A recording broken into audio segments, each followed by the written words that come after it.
Legends of Venari is the latest cryptocurrency play-to-earn game that I'm hearing a lot of people talk about. In particular, I've started to see Axie influencers talking about this game. I saw Spam and Rice on his Twitch channel, one of the top competitive players. He was talking about it. He was playing it a little bit. I saw Bryson with Loot Squad posting about this on Twitter, talking about their DAO getting involved. It appears to be a Pokemon Go style game. You can see some monster designs right here. And we're going to walk through the white paper. I've restarted recording this video like 3 times. I've already spent like 10 minutes trying to start this video. I was trying to make it kind of fast-paced, and it was starting to get really, like, I don't know. It was starting to get weird. So I decided to start it again, and here's what I'm deciding, okay? We're going to read the white paper. It's going to take as long as it takes, and it's just going to be as interesting as it is, okay? I'm trying to do entertainment more than education with this channel. I kind of want to just have fun and play games. I don't want to get all boring. But I know the white paper reviews are very popular for whatever reason. I don't know why. You guys like it when I go through white papers. So let's do it, and it is what it is. And if you want some fast-paced, highly edited Mr. Beast style content, just give me some time. I'll get that going. But this is a white paper review. Okay. All right, I'm going to sip my coffee. Does that kill my retention chart? I'm obsessing with YouTube retention algorithms. I need to calm down. Okay, let's go. Are you a guild manager? Are you a blockchain gamer? Are you an NFT collector? If you're any of these, this game is for you. We'll skip a little bit of the small talk.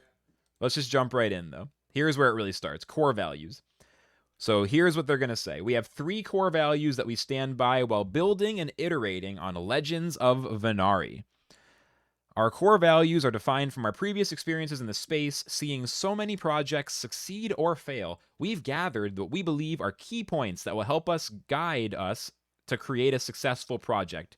I'm getting the nerves out. I don't know why I'm nervous about this review. These are our 3 pillars that we stand behind while we make each and every one of our decisions surrounding the game. From balancing and doing game design to how we structure the architecture of our internal systems, these core values define how we will succeed and stand out in the blockchain gaming space. 1, fun and thoughtful gameplay and fair. 2 is quality, and 3 is community. So this right here is where I was like, I said I restarted the video. This is where I was maybe going to skip past some of this stuff. It kind of feels like an essay, like a philosophy essay about gaming. Like, is this really the point? What is the game? What are the tokens? What are the NFTs? If you want to get right to that stuff, just skip forward in the video a little bit. What I realized when I tried to skip this is I was missing out on a lot of stuff that I wanted to read. So we're going to go through it. If you don't want to, if this stuff is too fluffy, just skip ahead. There's some details on the monetization, the tokens, all that. We'll get there. But let's just read through this. First core value: fun, thoughtful, and fair gameplay. Our first core value is building a game that is fun and engaging. The team at Legends of Venari are all gamers at heart. At the end of the day, we are building out a game that we genuinely want to play ourselves while taking in and adding elements from blockchain technology that elevate the gameplay to another level. So they want to make a game fun that also has added value from blockchain. While designing Legends of Venari, we want to ensure that for the user, there is always a goal to look forward to, and the time spent should feel meaningful. We believe that it is important to make the game fun and exciting as it drives a user retention and liquidity in our marketplace. I actually fuck with that sentence, because that is my general investment thesis, if I have to have one, is that the most fun games, as long as the tokenomics are sound, will be the ones that win. So I agree with the sentiment. Easy to say, hard to do, but I agree with the sentiment. Fun is defined by the different types of Venari users are able to collect. Unique and interesting content is necessary to keep users engaged. So fun, thoughtful, and fair. These are the 3 key values. How do we make an engaging game? We want to build out the experience of limited time drops in the NFT world without the upfront cost of minting NFTs. So we'll be holding several exclusive events with limited edition Venari only available for a short period of time. Holiday events, or collaborating with other projects like BYO Pills. This name is weird, but it's some kind of metaverse project. Then they have a Christmas event. So they're going to do events, and they'll have exclusive NFTs, different like Venari monsters during those events to create exclusive NFT opportunities without it being all about who has the most money. That's kind of interesting. How do we build a thoughtful game? When designing our game, we want to make sure the gameplay suits the audience and target market. We believe that bots are inherent to most blockchain games. There are many ways of dealing with bots that other games do, from outright banning them to mitigating them through CAPTCHAs. We understand if there's money to be made, someone will abuse it. We want to design a system in our core game with no added benefit of creating a bot. Two main factors designed to enable the average player to play on the same level as a bot. Energy consumption. Each account is limited in their actions via energy, recharged every hour to a cap. So this is like Axie Infinity with the energy cap. And that's probably going to be a pretty common design element for a lot of these games. It seems to really help with the tokenomics and with some aspects of anti-botting. So, like, people can't just bot 24/7 for an advantage, especially with shiny hunting and stuff. That could be a thing. Game design. Legends of Venari is a race to see who can collect the rarest Venari. Users who play optimally will do miles better than a bot who randomly clicks. I mean, this feels like propaganda, to be honest. Best baits in each location, rigs, action. Yeah, this sound, I don't know. Good luck with the anti-bot stuff. What is fairness? Fairness is something that is overlooked in the blockchain gaming space. We define it from our experience, how Bitcoin started, an equal opportunity for everyone within an ecosystem to participate in and obtain the same assets. No matter if you're a gilded pass holder or a base pass holder, you'll be given the same opportunities to catch Venari. The only factor that affects your ability to catch Venari is time and effort. Combination of these factors will give Venari inherent value. All Venari that will ever exist within the game have been caught by someone who spent time and energy to catch it, and the company will not sell Venari or airdrop them. So that's good. That's taking a leaf out of the Axie book for sure. It is trivial to design a system where items or Venari can give extra benefits to the user. For example, having an energy recharge system with premium currency or an item that gives a bonus to users. We believe such systems, if implemented, would be extremely detrimental to the overall game design. It breaks our definition of fair, because those with access to capital can simply purchase these benefits and catch the rarest Venari before everyone else. Since the Venari have value, the cycle would make the rich richer, etc. So avoiding that scenario is very important. They want it to be time, expertise, and a hint of luck. It'll be more than a hint, I guarantee you. Knowledge at everything. At the highest level, we consider Legends of Venari to be a race to see who can learn the game the fastest, a game for those who experiment with different playstyles. Each season is essentially a race, as a new season means new content, a race for those who want to catch the first serialized creatures 1 through 100, and the most exclusive, limited 1 of 500s. Okay. Preventing power creep. Look, we'll see about that. You know, power creep, we'll get there when we get there. Second core value is quality. From the artwork to the code, we strive to build the highest quality product out there given our resources. At its core, Legends of Venari is a fairly basic game of catching Venari with progression that makes the game's look and feel very important. The environment, the locations, the variations of Venari make it more than a game, but also a world to explore. Going deeper than the surface level gameplay, we also introduce lore. For more information about our lore, check out our Medium page below. I don't want to get lost in the lore, or this video is going to be hours long, and I will, before I even play the game, you know? But yeah, they're building it out as a brand, which for the financial aspect is going to be good for investors who want to see the game become a popular intellectual property. Third core value is community. Strong, engaged community, Discord and Twitter. Built for the community, by the community. Open world gameplay and battling. Community feedback will be essential. Crucial to build with the community. Great. All right. Current ecosystem. I don't have too much to say. Everything sounds pretty good. It's a matter of how they implement it, but the mindset, the philosophy sounds solid. How decentralized? This is what I mean when I said it's like a philosophy paper sometime. This is like a philosophy thing here. Let's see what they say. How decentralized should blockchain gaming be? This is a question we have been questioning ourselves for quite some time. We dream of creating a fully decentralized game with all logic handled all-chain, but with current gas fees that is infeasible. Optimism and Arbitrum Layer 2 solutions are still early in development and don't have enough liquidity to make the switch worthwhile, and the on and off ramps are a problem. Trust is everything in a blockchain game. Currently, game developers have absolute control over their ecosystem, and they should. Pushing out new content, choosing where the game goes, designing new and interesting experiences. These require a centralized organization and team to build out. And with each and every new experience, new assets are created and distributed. Okay, what's the point? What blockchain? Most vital assets are going to be on Ethereum, passes, commemorative airdrops, Venari, and tokens. For Venari, we plan to make each Venari optionally mintable. All gameplay will be off-chain. The central source of truth for Legends of Venari is our backend server. That does not sound good, because that sounds like until you optionally mint, they're going to have all the NFTs off-chain on their backend server. Not even on a layer 2, but like off all the chains.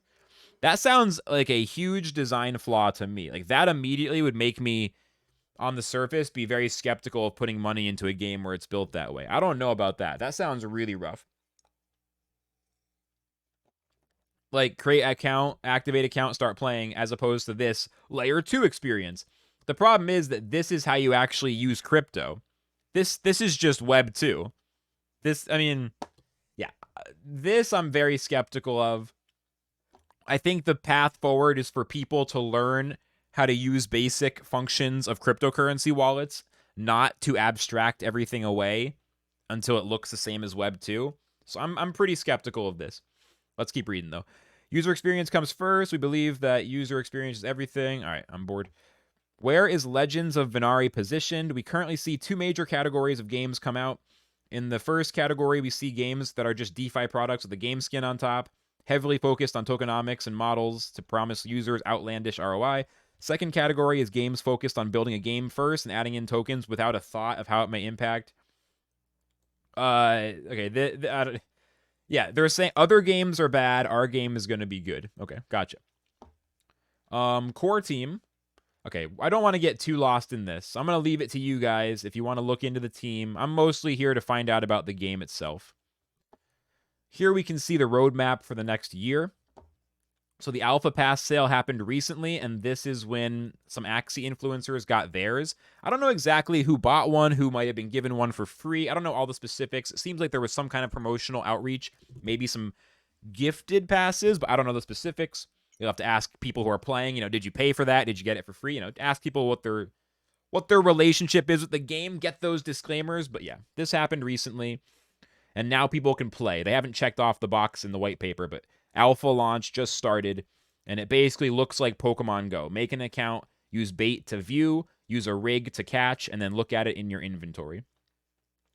Cinematic trailer, minting, secondary marketplace. Christmas event, I don't know if that happened. Credit launch, Season 1, removing the alphas from the pool, adding brand new Venari, 1 new region. Season 2, add 1 new region. Okay, well, if this is anything like when I've played Monster Catcher, Monster Collection games, early access. This basically means we'll get the first couple towns at the start of the year. We'll get the next couple towns the next part of the year. And by the end of the year, we're going to have a very, very early version of the game. So 1 year from today, it'll be like playing Pokemon up until the first gym. All right? So you're going to spend the next year getting all these NFTs, so that in a year from now, you can enjoy the gameplay of going all the way to the first gym. In other words, there's not going to be a lot. You're going to be waiting a very long time for a very initially relatively small amount of content. The vision is awesome, but anyone can make... I could give you bullet points. I'm going to build out the world's largest YouTube channel, and I'm going to tie in utility tokens. I'm going to defend against... you can make bullet points, but at the end of the day, it's a business. Great team behind us looking to expand. This is just the beginning, but we need to start somewhere. Consistent revenue. Funding through Gilded Pass, Alpha Pass. Oh, yeah, there's going to be a token and stuff. The thing is, there's apparently no token yet, so all the tokenomics are still to come. This white paper has been so kind of generic. Like, a little bit disappointed in this white paper. Like, the thing is, this is one of those where I feel like I could have written the white paper myself. Like, I could have written this stuff. I could, make this, you could hire me to write this. I wish there was more about tokenomics. I mean, did I miss it? I guess there's some stuff here towards the end. Let's read through these last few sections. I just feel like this has been a little bit of a generic white paper, and the stuff about having the backend server be the source of truth has me super sussed. It also seems like there's going to be a long time before this game has even a little bit of content. So it kind of feels like one of those get in early hype things. But I'm open to the idea that it could be good, Apparently each pass has factions. You can buy passes in various ways. And once you get a pass, you can use it to activate your account. That's basically it. You can buy an access pass. They're very expensive right now. The gameplay is a lot like Pokemon Go. So you'll see it just kind of looks like Pokemon Go. So I don't really want to like walk you through every little thing. It as far as I understand it, that's basically the idea. How do I get out of this photo? Here we go. You just wait for them to pop up and then you try to catch them, I think. Yeah. Yeah. Yeah. There's some rigs. Okay. These are Pokeballs. So these rigs are Pokeballs. Venari are the Pokemons. I mean, this page looks kind of cool, you know? You see the history and all that. This looks cool. The game looks kind of cool, but the white paper is kind of disappointing. I wish they'd started with more of this stuff. Like, why did they start with all these weird value statements? I wish they'd started with this. Like, now it's been 16 minutes and I'm ready to wrap up, and we're finally talking about badges and elements. Also, this is super generic, so you've seen this before. It looks cool, though. The graphics look cool. The constellations look kind of cool. Constellations define the Venari's base stats in a future update. Each Venari has size and all that. Yeah, I don't know. The thing is, it seems clear to me the gameplay is pretty early, and maybe I'll do a different video getting into all the details. I wish this stuff had been earlier in the video. What the fuck? Like, why is there all this good info? We should have started with this, dude. Does it have a bunch of stuff on factions? What the hell? I just wasted so much time. I don't know what to do right now. Do I keep this video going? Do we keep reading? I guess we have to keep reading, because it would be weird to stop now. Why did they put all the good stuff so deep? All right. Enter Karis, the world of Legends of Venari. To learn more about the lore, read the article. No. Venari within a region are fairly similar. Stretching to the south of Karis, Tecta is the only civilized and advanced base camp across the world, with buildings that could rival its living trees and small villages that could span over 100 miles. This area has the largest population on the planet. Citizens could enjoy its metallic walkways and incorporated treehouses as they move lower down the hills. The base camp is divided into two circles. The outer circle, where you can find marketplaces to buy all the equipment you need, and the inner circle, where you can find the information you want. Some say it's also artificially powered by the core due to similarities. Others say it's just inspired. It's a great vantage point, and then they plan on expanding to more regions. There are different locations in Tecta. You have the city of Tecta, and then you're going to get to the glowing forests, the Tecta slums, Lario Institute of Research and Advancement, and more. Okay, this is kind of lore, so we're going to skip the lore. So the city of Tecta, there's some lore. We're going to skip that. Traveling to a location allows you to catch different types of Venari. There's different shops in different areas. Wow, it's so advanced. There's 3 factions. This looks like lore, mostly. Tala focuses on strength. Vestal focuses on colors and shapes, so art and creativity. And then Azul is technology. So you have nature, you have art and creativity, and then you have technology faction. Your faction is dictated by the pass. And each faction has different Venari. Yeah, it's just, I'm exhausted. They're explaining really simple gameplay features as if they were complicated, as if it was interesting. Like, this white paper is fucking exhausting. I'm almost done. It's like, there's gonna be regions. There's gonna be shops in those regions. There's gonna be stuff in that shops you can buy. Like, this white paper is kind of insulting my intelligence, to be honest. I know everyone cares about the lending pass system. I don't care that much because this game looks kind of dumb. It's gonna take years before this game has enough content to be playable. Like, it's going to be a year from now to have the first fucking gym from the sound of the updates. Like, the first couple gyms. I've seen this before. But, of course, the lending system is going to be very... You know what? If you guys want to learn about the lending system, read it yourself. Alright? Read it yourself. I don't give a fuck. I don't give a fuck. Read it yourself. Okay? You want to go fucking drool over the scholarship system to try to milk out a few more cents? Go read it yourself. I don't care. Sorry, I really don't care. This game looks like a bunch of early access Pokemon Go style stuff. I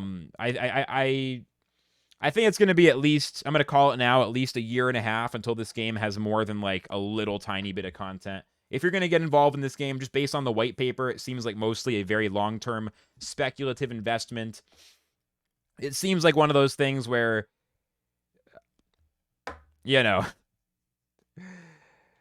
I mean, I don't know.